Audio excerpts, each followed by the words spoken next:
സുഹൃത്തുക്കൾ, welcome to my talk show. അതായത് സംസാര വിഷയം എന്ന് പറഞ്ഞാൽ ഇറാൻ കഴിഞ്ഞ 2 ആഴ്ചയോളമായി നമുക്ക് എല്ലാവർക്കും അറിയാം. ഇറാനിലെ ജനകീയ പ്രക്ഷോഭം പൊട്ടിപ്പുറപ്പെട്ടിരിക്കുകയാണ്.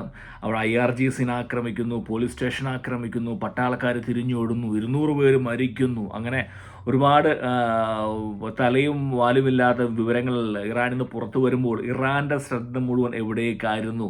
അമേരിക്കയുടെ ചാരക്കണ്ണുകൾ വെട്ടിച്ചുകൊണ്ട് ഇറാൻ എന്തായിരുന്നു ആക്ച്വലി ചെയ്യാൻ ആഗ്രഹിച്ചിരുന്നത്? കഴിഞ്ഞ 2 ദിവസമായിട്ട് ഒരു കോൺവെർസേഷൻ, അല്ലെങ്കിൽ അമേരിക്കയിലും ഇസ്രായേലും മിഡിൽ ഈസ്റ്റിലും ഒരു കോൺവെർസേഷൻ അല്ലെങ്കിൽ അന്തരീക്ഷം രൂപപ്പെടുകയാണ്. അതായത് അമേരിക്ക തീരുമാനിച്ചിരിക്കുകയാണ് ഇറാനെ അവസാനിപ്പിക്കാൻ, ഡീകപ്പാസിറ്റേഷൻ, അതായത് എന്നേക്കുമായി ഇറാനെ അവസാനിപ്പിക്കാൻ അമേരിക്ക തയ്യാറെടുക്കുന്നത്. എന്തുകൊണ്ടാണ്? കാരണം ഇപ്പം നമുക്കറിയാൻ സാധിക്കും, ഇറാനിൽ പ്രക്ഷോഭമാണ്. നമ്മളെല്ലാം ചിന്തിക്കുന്നതാണ് ഇറാൻ ഇന്നല്ലെങ്കിൽ നാളെ റെജീം തകരും, അല്ലെങ്കിൽ ഖമേനി നാളെ അല്ലെങ്കിൽ മറ്റന്നാൾ ഇറാനിൽ റഷ്യയിലേക്ക് ഒളിച്ചോടി പോകും, സ്വർണം കടത്തുന്നു, ഫ്രാൻസിലേക്ക് പോകാൻ ശ്രമിക്കുന്നു. ഇങ്ങനെ ഒരു വസ്തുനിഷ്ഠമായിട്ടുള്ള പല പല കാര്യങ്ങളാണ് പുറത്തു വരുന്നത്. എന്താണ് കഴിഞ്ഞ 2 ആഴ്ചയായിട്ട് ഇറാൻ ചെയ്യുന്നത്? ഇറാൻ ചെയ്തുകൊണ്ടിരുന്നത് വേറൊന്നുമല്ല, തകർന്നു പോയിട്ടുള്ള ആണവ കേന്ദ്രങ്ങൾ വീണ്ടും പുനർനിർമ്മിക്കാൻ ആരംഭിച്ചു.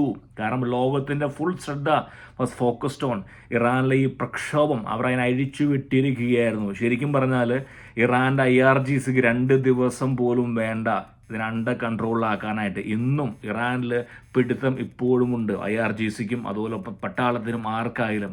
ഇറാൻ ലിബിയോ അല്ലെങ്കിൽ സിറിയ പോലെയല്ല എളുപ്പത്തിൽ അമേരിക്ക പിടിച്ചു കെട്ടാൻ. പക്ഷെ എന്തുകൊണ്ടാണ് അമേരിക്ക ഫോക്കസ്ഡ് ഓൺ അറ്റാക്കിങ് ഇസ്രായേലല്ല? അമേരിക്കയാണ് തീരുമാനിച്ചിരിക്കുന്നത് ഇറാൻ അവസാനിപ്പിക്കാൻ. കാരണം വേറെ ഒന്നും കൊണ്ടല്ല, ജൂണിലെ അറ്റാക്ക് എന്ന് പറയുന്നത് അമേരിക്കയുടെ ലക്ഷ്യം ഒന്ന് മാത്രമായിരുന്നു: യന്ത്രങ്ങൾ നശിപ്പിക്കുക, സെൻട്രിഫ്യൂജുകൾ നശിപ്പിക്കുക, പിന്നെ മടങ്ങുക. പക്ഷേ സെൻട്രിഫ്യൂജുകളും യന്ത്രങ്ങളും മാറ്റി എന്നുള്ള വിവരം കിട്ടി. ഈ കലാപത്തിൻ്റെ മറവിൽ ഇറാൻ വീണ്ടും ആരംഭിച്ചിരിക്കുകയാണ് ഈ പറയുന്ന ആണവ കേന്ദ്രങ്ങളായിട്ടുള്ള നദാനിസും ഫർഡോയും പുനർനിർമ്മിക്കൽ. അവർ വിചാരിച്ചു ലോകം മുഴുവൻ ഫോക്കസ്ഡ് ഓൺ ദാറ്റ്. ഇറാന് വളരെ വ്യക്തമായൊരു കാര്യം അറിയാം: അമേരിക്ക നോർത്ത് കൊറിയനെ ആക്രമിക്കില്ല, ചൈനയെ ആക്രമിക്കില്ല, റഷ്യനെ ആക്രമിക്കില്ല. കാരണം എന്തുകൊണ്ടാണ്? Nuclear ambition. അവർ ന്യൂക്ലിയർ രാജ്യമാണ്. അപ്പോൾ ഇന്നല്ലെങ്കിൽ നാളെ ന്യൂക്ലിയർ ആയാൽ മാത്രമേ തല പൊക്കാൻ പറ്റൂ എന്ന് മനസ്സിലാക്കി ഇറാൻ മുന്നോട്ട് പോകാനുള്ള തീരുമാനമായിരുന്നു. പക്ഷേ അമേരിക്കയുടെ ചാരക്കണ്ണുകൾ പിടിച്ചിരിക്കുകയാണ്. കാരണം ഈ പറഞ്ഞ നദാനിസിലും അതായത് ഫോഡോയും കഴിഞ്ഞ കുറേ ദിവസങ്ങളായിട്ട് പുനർനിർമ്മാണം നടക്കുന്നതും ട്രക്കുകൾ വരുന്നതും പോകുന്നതും വിവരം കിട്ടി അമേരിക്ക ഊർജിതമായിട്ട് ആക്രമിക്കാൻ തന്നെ ഇറങ്ങിയിരിക്കുകയാണ്. ഇന്നലെയാണ് അമേരിക്കയുടെ state of secretary Marco Rubio, അതോടൊപ്പം തന്നെ ഇസ്രായേൽ പ്രധാനമന്ത്രി ബെഞ്ചമിൻ നെതന്യാഹുമായി സംസാരിച്ചിരിക്കുകയാണ്. ഏത് നിമിഷവും അമേരിക്കയുടെ B2 ബോംബർ ഡിയാഗോ ഗാർസിയിലാണ് B2 ഇരിക്കുന്നത്, പകുതിയോളം B2. നമ്മൾ കണ്ടതാണ്.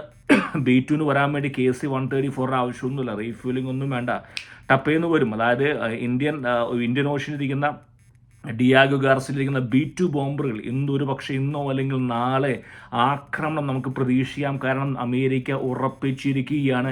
ഈ പ്രവാസം എന്ന് പറയുന്ന ഒരു വാണിംഗ് അല്ല. അമേരിക്ക ഉദ്ദേശിക്കുന്നത് വെച്ചാൽ അവസാനിപ്പിക്കുക, എന്നേക്കുമായി ഇറാൻ അവസാനിപ്പിക്കാൻ ഉള്ള ഒരു പദ്ധതിയായിരിക്കാം ഇത്. ഇറാൻ എന്ന് പറയുമ്പോൾ നമുക്ക് ഇറാൻ്റെ തിരിച്ചടിക്കാനുള്ള കഴിവ് പഴയ പോലെ ശേഷിയില്ല. ജൂണിലെ കഴിവിൻ്റെ 25 അല്ലെങ്കിൽ 40% താഴേക്ക് പോയിരിക്കുകയാണ്.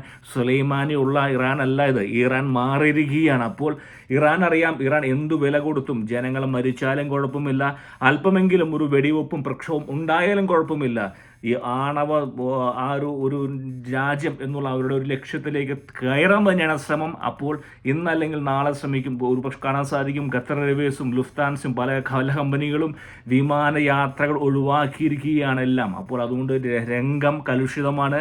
ഇറാൻ ഈ പറയുന്ന ജനകീയ പ്രക്ഷോഭത്തിൻ്റെ ഇടയ്ക്ക് ഇറാൻ്റെ ഉദ്ദേശം ഇതായിരുന്നു: ഒരു താലവെട്ട ആക്രമണമാണ്. അതായത് ഈ പറയുന്ന ഇറാൻ എന്നുള്ള ഭീഷണിയെ സ്ഥിരമായി അവസാനിപ്പിക്കാനുള്ള ഒരു അറ്റാക്കാണ്, താലവെട്ട ആക്രമണമാണ് അമേരിക്ക പ്ലാൻ ചെയ്യുന്നത്.